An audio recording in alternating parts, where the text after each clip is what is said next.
القاعدہ کے اہلکاروں نے مجھے سرحد سے اٹھایا اور کندہار لے گئے۔ بن لادن سے ملاقات ایک کٹھن مرحلہ ہے۔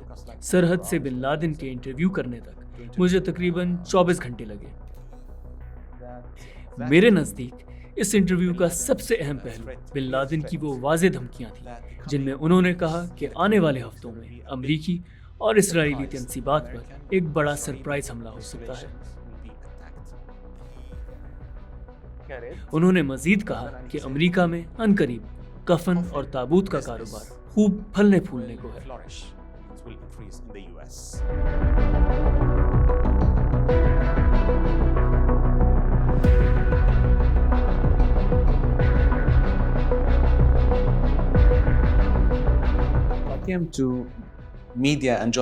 میڈیا اور صحافت کے میدان میں میرا آنا محض حادثاتی تھا، باوجود اس کے کہ مجھے اسکول اور یونیورسٹی کے دنوں سے لکھنے کا بہت شوق تھا اور میرے لکھے گئے کالم اسکول اور یونیورسٹی کے رسالوں میں شائع بھی ہوتے رہے ہیں۔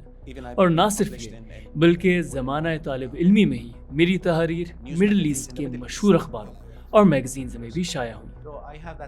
لہٰذا میرا خبروں کی پیروی کرنے اور لکھنے کا شوق پرانا رہا ہے، اور ایک فلسطینی ہونے کے ناطے میری پرورش ہی ایسے ماحول میں ہوئی کہ جہاں اپنے ملک میں ہونے والی ہر چیز کے بارے میں جاننے کا تجسس رہتا ہے۔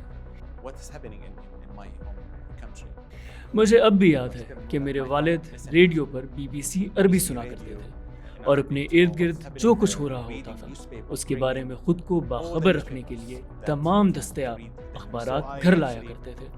لہٰذا خبر اخبار کا شوق مجھے اپنے گھر سے ہی ملا، اور میرا ماننا ہے کہ یہ ہر فلسطینی کے DNA میں فطری طور پر موجود ہے کہ وہ اپنے ارد گرد کی خبروں پر گہری نظر رکھتا ہے۔ اتفاق سے ایک بار مجھ سے ایک پروڈکشن ہاؤس نے پوچھا کہ چونکہ آپ عربی میں بہت اچھا لکھتے ہیں تو آپ جنگی لوٹ مار کی کہانیاں کیوں نہیں کرتے؟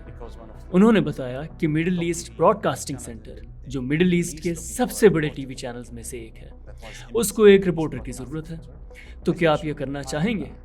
میں نے بولا کیوں نہیں، اور دلچسپ بات یہ ہے کہ انہیں میری لکھی کہانی نہایت پسند آ گئی اور مجھے فوری طور پر نوکری کی پیشکش کی۔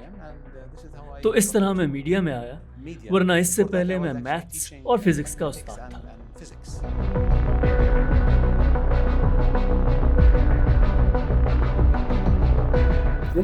ایشیا میرے لیے ہمیشہ دلچسپ اور ایک غیر دریافت شدہ راز رہا ہے، اور مڈل ایسٹ میں ناظرین کو اس کے بارے میں بہت کم معلوم ہے، اور اگر وہ اس خطے کے بارے میں کچھ جانتے بھی ہیں تو ان کی معلومات بنیادی طور پر بیرونی نقطہ نظر پر مبنی رہی ہے، نہ کہ خود مڈل ایسٹ کے لوگوں کی نظروں سے۔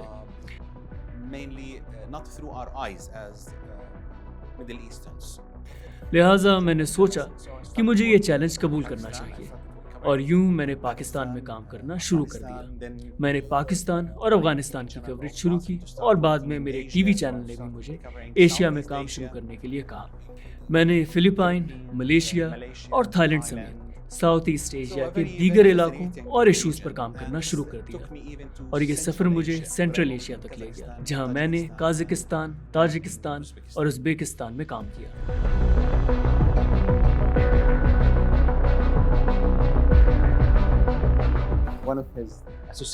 اسلام آباد میں ان کے ایک ساتھی نے مجھ سے رابطہ کیا، میں نے ان سے ملاقات کی اور انہوں نے مجھے انٹرویو کی پیشکش کی۔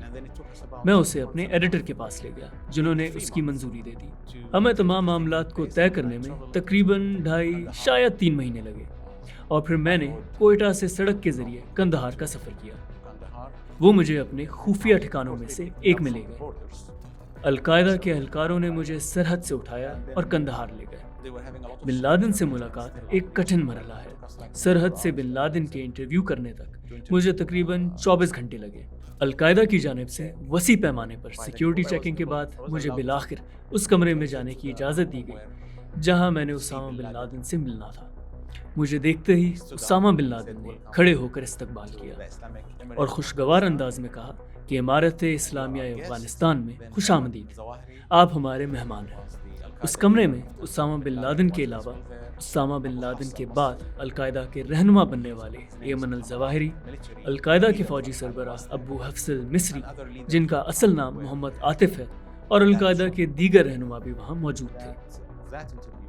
میرے نزدیک اس انٹرویو کا سب سے اہم پہلو بن لادن کی وہ واضح دھمکیاں تھیں جن میں انہوں نے کہا کہ آنے والے ہفتوں میں امریکی اور اسرائیلی تنصیبات پر ایک بڑا سرپرائز حملہ ہو سکتا ہے۔ انہوں نے مزید کہا کہ امریکہ میں عنقریب کفن اور تابوت کا کاروبار خوب پھلنے پھولنے کو ہے۔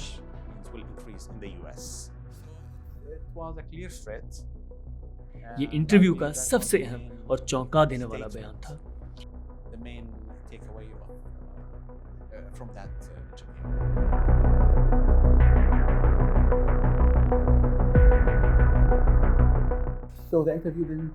میرا یہ خیال ہے کہ انٹرویو کسی تربیتی کیمپ یا ان کے کسی اڈے میں نہیں ہوا تھا، بلکہ ممکنہ طور پر یہ کندہار کے قریب القاعدہ کا ایک محفوظ خفیہ ٹھکانہ تھا۔ کندہار سے اس جگہ تک کا سفر تقریباً 3 گھنٹے کا تھا، لیکن میں شکوک و شبہات میں مبتلا ہوں کہ یہ جگہ واقعی اتنی دور تھی یا وہ مجھے گمراہ کرنے کی کوشش کر رہے تھے، کیونکہ گاڑی کے تمام شیشے سیاہ رات کی طرح بالکل کالے تھے اور میں باہر بالکل نہیں دیکھ سکتا تھا۔ اس پورے سفر کے دوران میرے ساتھ ایک آرمڈ باڈی گارڈ موجود تھا۔ اس مبینہ سیف ہاؤس میں نے کئی چیزوں کا مشاہدہ کیا۔ پہلے تو یہ کہ مجھے اپنے ساتھ کچھ بھی لانے کی اجازت نہیں تھی بشمول کیمرہ، جس کا انتظام القاعدہ نے خود کر رکھا تھا۔ میرے لیے ایک دلچسپ پہلو یہ بھی تھا کہ اس وقت وہ ٹی وی کیم استعمال کر رہے تھے، ایک ایسی ٹیکنالوجی جو اس وقت مشہور ٹی وی چینلوں کے لیے بھی کافی نئی تھی اور بڑے پیمانوں پر استعمال نہیں کی جاتی تھی۔ بہرحال ان کے پاس یہ جدید کیمرہ دستیاب تھا اور انہی کے کیمرہ مین نے انٹرویو کی ویڈیو بھی بنائی۔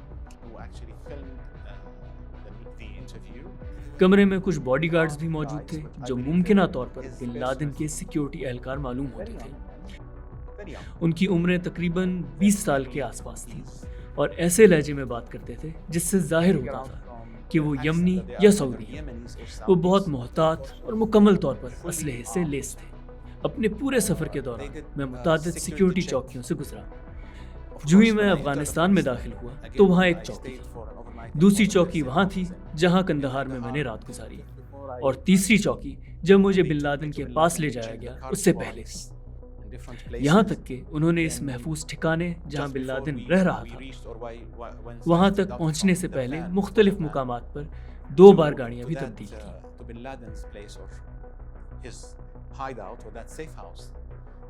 مختصر یہ کہ بن لادن سے ملاقات کے لیے مجھے بہت ساری سیکیورٹی چوکیوں اور حفاظتی انتظامات سے گزرنا پڑا۔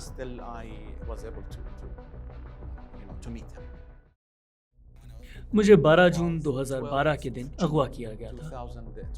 اغوا ہونے کے بعد جو پہلا خیال ذہن میں آتا ہے